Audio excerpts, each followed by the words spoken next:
New York's infamous Blue Note era comes to Mars Hill January 24th for a special one-night-only concert at Mars Landing Galleries. Civil Disobedience is a project bowing to the politically conscious underground jazz of 1960s New York City. You'll hear music from progressive composers such as Bobby Hutcherson, Jackie McLean, Stanley Cowell, Howard Land, Joe Chambers, and James Spaulding. Much of their music wasn't released on record till decades later, and you can hear New York musicians performing it live January 24th. Seating is intimate and limited. For tickets and details, go to marslandinggalleries.com. I am a maker, a builder, a baker, although sometimes my messes are all that you'll find. I'll tell a story, both true and allegory. Oh, the process is precious, so it takes up all my time. About a quarter of Asheville's homeless population falls into the most severe category, the chronically unhoused. These are people with a disability who have been unsheltered for longer than 12 months over a 3-year period. But people who work most closely with the local homeless expect 2 major hotel renovation projects to take most of the severe cases off the streets and into permanent supportive housing. I don't believe that people ever choose to become homeless. I think that for a lot of people in our community, with the issues with housing costs, are a couple paychecks away or one health emergency away from being in a housing crisis. I'm Matt Peiken, and this is The Overlook, a podcast about the news, arts, issues, and trends of Asheville, North Carolina. My guests today are 2 leaders on the staff of Homeward Bound, the nonprofit behind the renovated Days Inn that is now known as Compass Point Village. The second hotel renovation, a private development, is converting a former Ramada Inn into a 115-unit complex for the chronically unhoused. David Nash is Homeward Bound's interim executive director, who has spent many years chairing the City-County Homeless Initiative Advisory Committee. Jenny Moffat is the permanent supportive housing director for Homeward Bound. We talk about the path that led to conceiving and developing Compass Point Village and the range of support available to residents. We also get into how, even with these projects, Asheville's affordable housing crisis will continue adding people to the roles of the unhoused. I began our conversation by asking about the range of services necessary to stabilize the lives of many who fall into the category of the chronically unhoused. There's a full range, and it's going to vary per person and what their particular needs are. But in general, we are doing everything from connecting folks to a primary care physician to helping them connect for food stamps, helping them get connected with behavioral health or substance use partners. We're trying to help folks learn how to use computers and learn how to apply for jobs. And so there's a really full range of what case management can look like. And we are very dependent on partnerships with other agencies in the community. We specialize at Homeward Bound in housing. Housing is what we do. We want to get people in and get them stable. We want to partner with other agencies in our community who specialize in things like behavioral health and substance use and primary care and dentists and eye doctors. And can you talk about the challenge of that? Because is every one of these other agencies that are on top of Homeward Bound, is that just another point of bureaucracy and waiting for people, that there's more demand for services than there is capacity? Sometimes. I think if we're trying to help someone engage a disability case to get SSI or SSDI, that can take a really long time. It can take years to gather the information you need. If we're trying to get someone in for a primary care referral, that can happen in a day. Yes, most agencies in our community are understaffed or have had a lot of staff turnover, which has been the trend in our country the past couple of years. And at times that has slowed the process down. But in general, the folks we're working with, they might not specialize specifically in homelessness, but they care a lot about the people in our community that need support. So we don't have a hard time getting agencies to work with us and work with our clients. But sure, there's red tape and lines and that sort of stuff, particularly around behavioral health. Now, I know, David, you've only been at Homeward Bound for a little bit, but you've worked in this field for over a decade. talk about what you've seen in terms of the magnitude or the growth or not of problems with mental health regarding the unhoused community today versus maybe 5-10 years ago. Is there a difference? I think there is a difference. I'm not sure how huge it is. What we saw, especially maybe starting 5 years ago, and especially through the pandemic, was a very significant increase in unsheltered homelessness in our community. The number went from 65-ish in the 2020 point-in-time count to over 200 in 2022. And that is in part due to the pandemic, just that some shelter operations had to be scaled back to some extent, but also has to do with significant changes in affordable housing availability in Asheville. The cost of housing has gone up dramatically in the last 5 years, and especially since the pandemic. And homelessness is primarily associated with lack of affordable housing, not with substance use or mental health. A lot of folks we see living on the street do have behavioral health issues and substance use issues, but the vast majority of folks who are homeless because they can't afford the housing market here. I don't think I answered your question. I think there has been an increase, and the other factor that has significantly impacted us is the dramatic growth in the illegal opioid distribution over this same rough time period over the last 5 years. I think a lot of people believe that being unhoused is a choice for many people. And in what you're working with, the chronically unhoused, can you speak to that, Jenny, about the choice or absence of choice there, that from what in the reality of it, that leads to becoming homeless? I don't believe that people ever choose to become homeless. I think that for a lot of people in our community with the issues with housing costs are a couple paychecks away or one health emergency away from being in a housing crisis. And I believe that we, as a community, really have to focus in on this affordable housing issue before we can really even touch or completely solve this issue around behavioral health and substance use. But most of our clients have been outside for years, and they hit a bump in the road somewhere along the way. They didn't have a support system in place, and so they ended up outside. And through a series of events, a lot of times it's just a coping skill that they've learned is using substances to try to stay awake at night, or substances to try to sleep during the day, or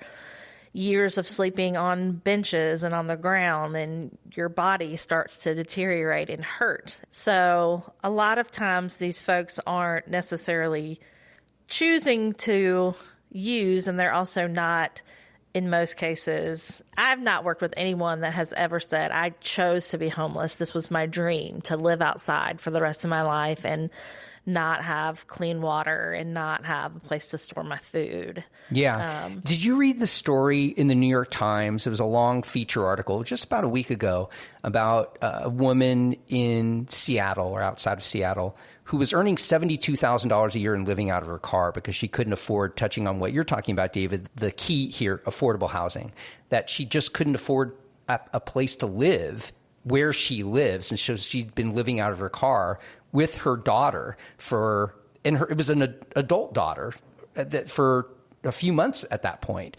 Are you finding that affordable housing, we all know that the prices of the rental costs, not to mention the purchase costs in Asheville, are only going up.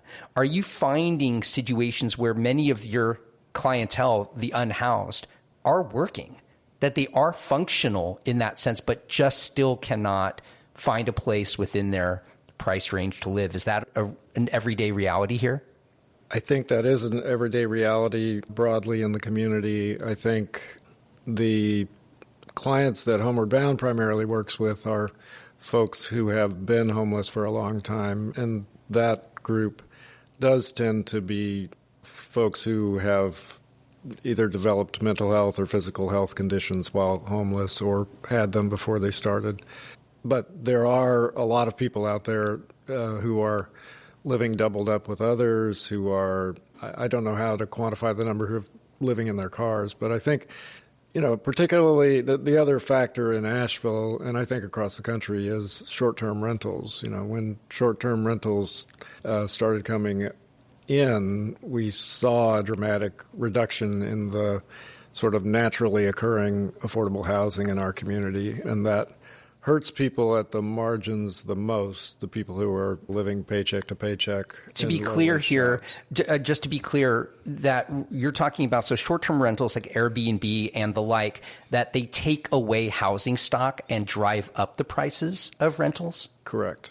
Now we're dovetailing into Compass Point. Give me a sense of the projects that Homeward Bound undertook that were in the way of developing long-term housing solutions for the unhoused. What, up until Compass Point, what has been Homeward Bound's entries into this? Up until this point, we've worked with a lot of private landlords in our community, and we've also worked for many years with the housing authority here in Asheville. We have some great relationships with landlords. We have a whole team of staff. That's their job, is to recruit and really care for landlords and be the person that can step in and help mediate issues with residents. What we found was that we do have a percentage of this chronic homeless population who needed more support than traditional case management offered, where I have a case manager and they probably have 18 to 20 people on their caseload, and they're seeing them out in the community at their home once, twice, 3 times a month.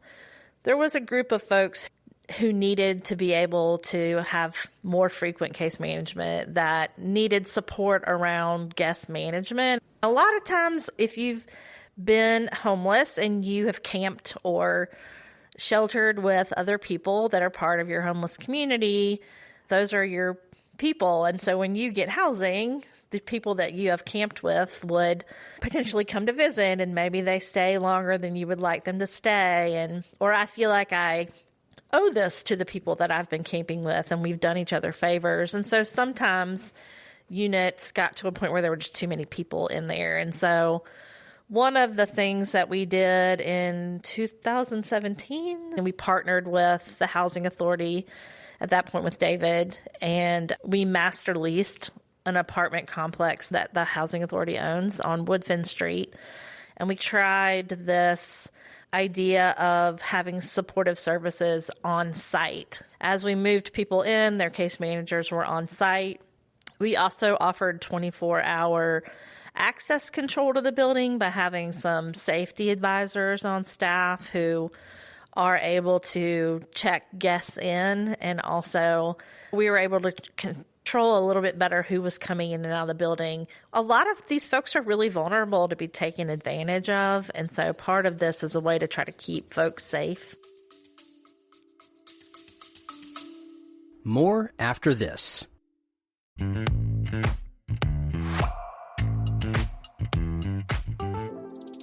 The First Look newsletter brings you news headlines from all over Asheville every weekday morning. You can scan it at a glance and see if there's something you've missed or just need to know more about. There are no ads disguised as stories, just the headlines in a quick, easy read. Get the First Look newsletter for free at podavl, that's podavl.com/newsletter.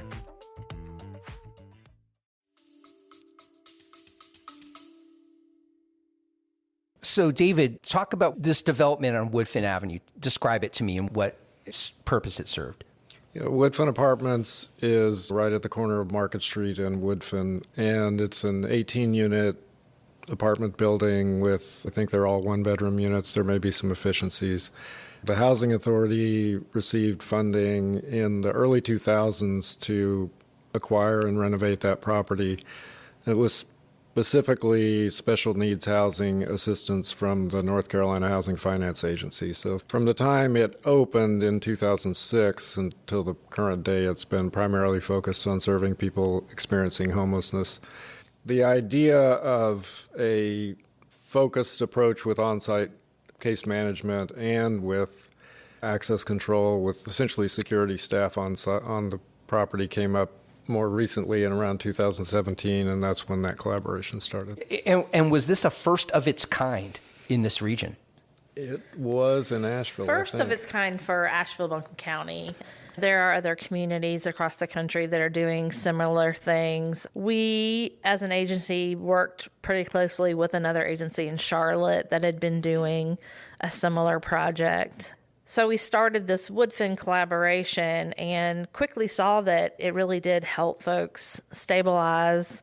We saw a lot of success for people being able to stay in housing long term. Is this what proved to be a litmus test in a way, a pilot for what Compass Point was proposed and will be? Yeah, Yes. in a lot of ways it really was. Homeward Bound for years had really started to understand that it made sense for us to also be a landlord in some scenarios while we will always be dependent on private landlords in our community and those partnerships. You know, we are working with some folks whose needs are pretty great and that a typical landlord is not trained in behavioral health and things that they need to be able to accommodate that client's particular needs. And let's say not only training, but it takes a certain space in your soul, right? Yeah. It's a mission-based work. Right. Because most landlords, given the choice of taking on a client who doesn't come from an unhoused background versus an unhoused background, I would imagine just on the face of it, that's your primary challenge, is just getting landlords to not have an alarm go off in their head, not have a red flag immediately about that. So I can understand you taking on the sense of ownership in that way and not even having to deal with landlords.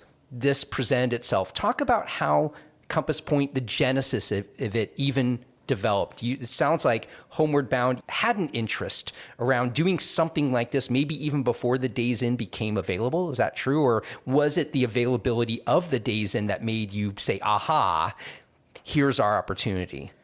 No, as an agency, we had really already been investigating land to either be donated or purchased to build from the ground up. And during the pandemic, this trend of taking older hotels and renovating them into apartments became something we were seeing more frequently across the country.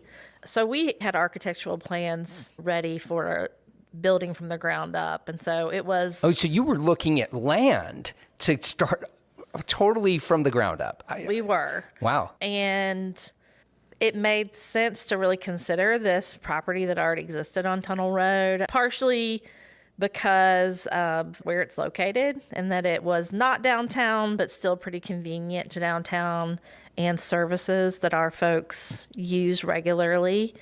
It's on the bus line, so folks could get around Asheville as they needed. And also, it was at a price point that made sense for us to really think about, is this the right choice for us to make at this time? So talk about the scope of Compass Point. What does this project afford you to do now? What are you able to do now that was only on your wish list before? I think it gives us a lot of space in a really prime part of Asheville for residents, again, for it to be convenient for them to get to the grocery store, to doctor's appointments. The property itself, when we first started looking at it, we'd had a vision of building an apartment complex, and then you're trying to figure out in your head, how do we turn these motel rooms into apartments? So it took some time to work through what could this really look like. The property itself gives us a lot of community space. There's 3 buildings. The one main building has a really nice size dining area, things that we probably wouldn't have built out. And because the space existed at this particular property, we've been able to decide how we wanted to use it. Now, this is 87 units, correct, that this is going to offer? Now, what kind of renovations had to happen? Are each of them self-contained in the way now? Do they all have a kitchen? I know they obviously all have bathrooms because they're hotel rooms. What modifications had to happen to make this habitable on a full-time basis? Yeah, we did a lot of renovations in the units. It was an old property. Those buildings have been around since, I believe, the late 60s, early 70s. the 2 buildings that became the apartments. And there were some additions later, but we did go in and renovate and add a small kitchen to each unit. They obviously have a bathroom. There was a lot of infrastructure work that went into getting the units ready, as far as new electrical systems, new fire rescue systems. There was a lot that just needed to be done in a property that old. What are services that are going to be offered on site, and what are going to be maybe off site but dedicated to the community at Compass Point? Right now, our partnerships so far, and we're continuing to build these, we are working with Sunrise Recovery Center, and they are running a peer living room out of one of the renovated conference room areas at the hotel, and they're there 5 days a week to meet with folks who are interested in talking about recovery and kind of sharing their personal stories with folks. We're also partnering with Equal Plates, which is a local nonprofit who is helping support food scarcity in the community. And right now they're providing 1 hot meal a day for residents. We're also working with Manna. They'll start coming in, I believe, the first time in 2 weeks. Again, food scarcity is a very common problem for folks who have been experiencing homelessness. Are there going to be addiction support services on site?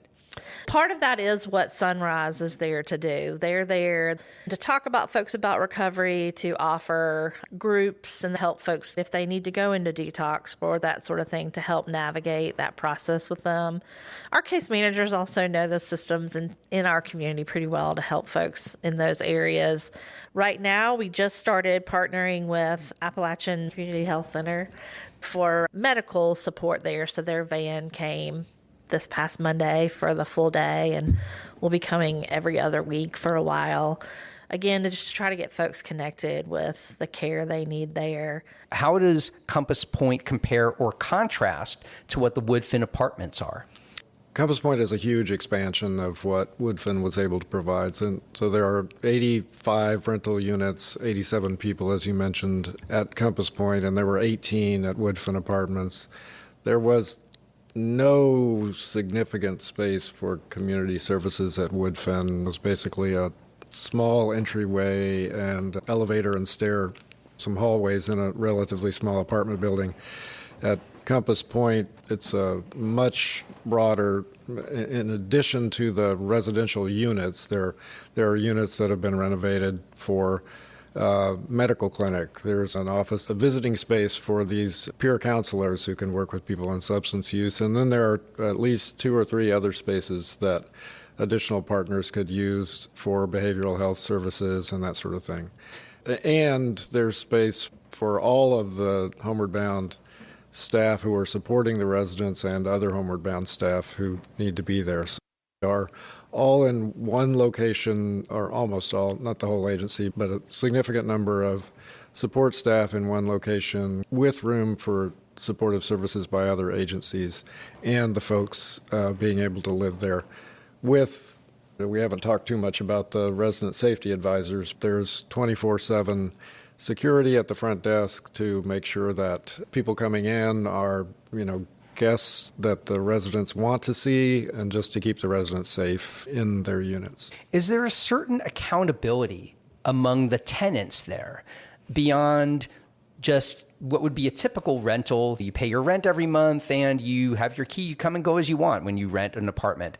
Is there any accountability with this population to check in about certain things, or any testing, or is there that they have to go through any job training? I'm just curious, once somebody is a tenant there, are they a tenant in the way that any other apartment tenant would be in the general public? They are. On the tenant side of things, there's no additional things they have to do to be able to live there. As a participant of Homeward Bound's case management, we're asking folks to commit to meeting with case managers regularly, but that is all voluntary. As a Housing First agency, we want to let the folks who we're working with make decisions on their own, and we're trying to give them advice along the way. So it's offering services, but there's nothing mandated. Like you must go to treatment if you have addiction issues. No. Nothing like that. Is there any cost to the tenants of living at Compass Point? We do have a number of clients that have no income. So for them, the voucher that they've received, a housing choice voucher, would pay their rental subsidy. For residents who do have income, a lot of residents have disability income. 30% of their income is required by HUD that they pay towards rent. So we have some folks that are paying 30% and some folks that aren't paying anything only because they simply have no income. Is there a length of time? Is there a cap on how long somebody can live at Compass Point? No, it's permanent housing, so they can live there as long as they need to stabilize. Now, you talked at the very beginning of this conversation, you deal with the chronically unhoused. And right now, you were talking about somewhere in the 150, somewhere on there. Am I remembering that correct? That there's, I believe it was high 120 something. Okay, 120. So 87 units is a huge subtraction from that. Right?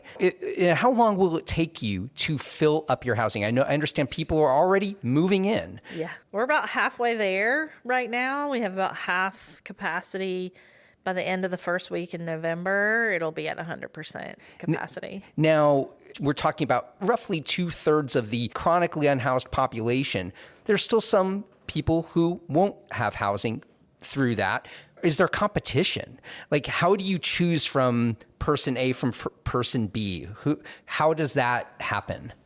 We have a process in the community, and this is part of the continuum of care group that we talked about earlier, that prioritizes based on vulnerability and based on length of time homeless. So there's an evaluation done of every person, and based on their physical health, their mental health, their length of time homeless, the ones that are the most vulnerable on the street are the ones who are prioritized to come in first. Now, Compass Point Village combined with Step Up, whenever that does open, I know there are problems right now with that. But from what I understand, that even with these problems, they're expecting or hoping that this will open by somewhere in the first third to halfway through 2024. They're talking about more than 100 tenants in their place. Assuming Step Up does happen, will that combined with Compass Point Village, will that eliminate our chronically unhoused problem in Asheville for at least the next year or two plus? I would like to say yes, but no, it won't. Why is that?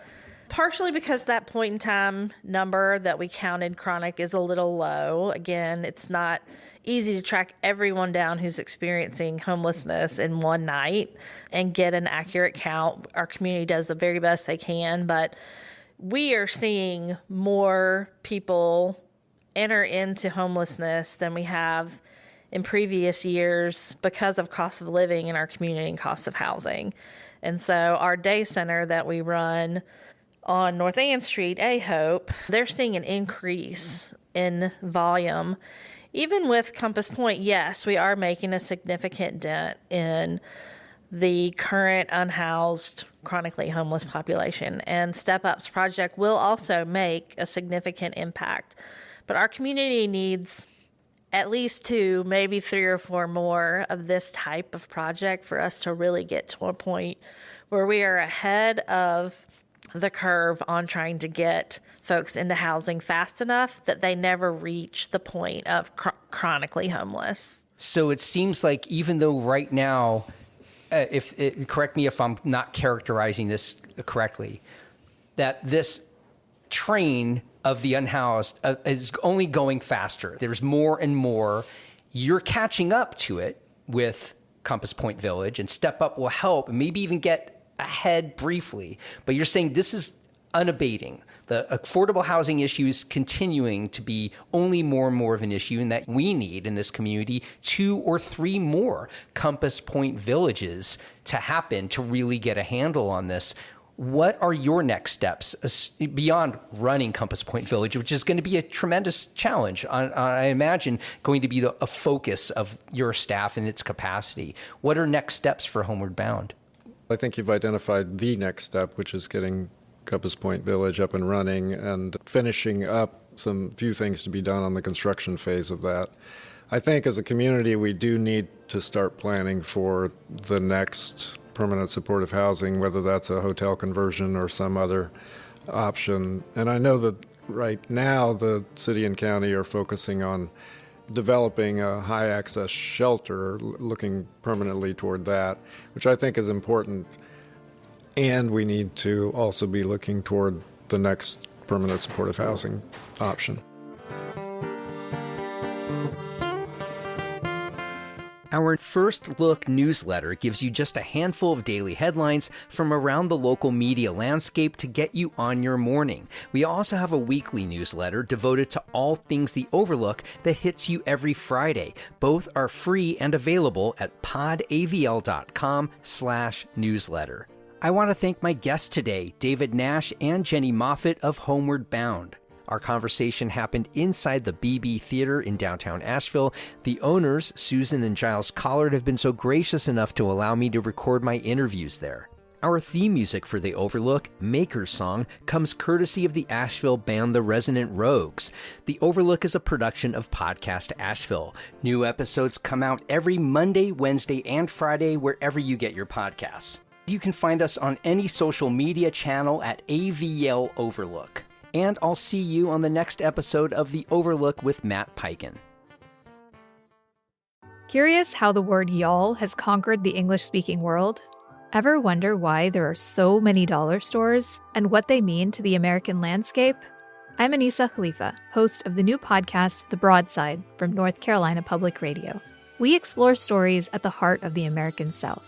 Each week, we go beyond the headlines and cover a single topic that impacts our region, and explain how it reverberates across the country. Follow The Broadside wherever you get your podcasts.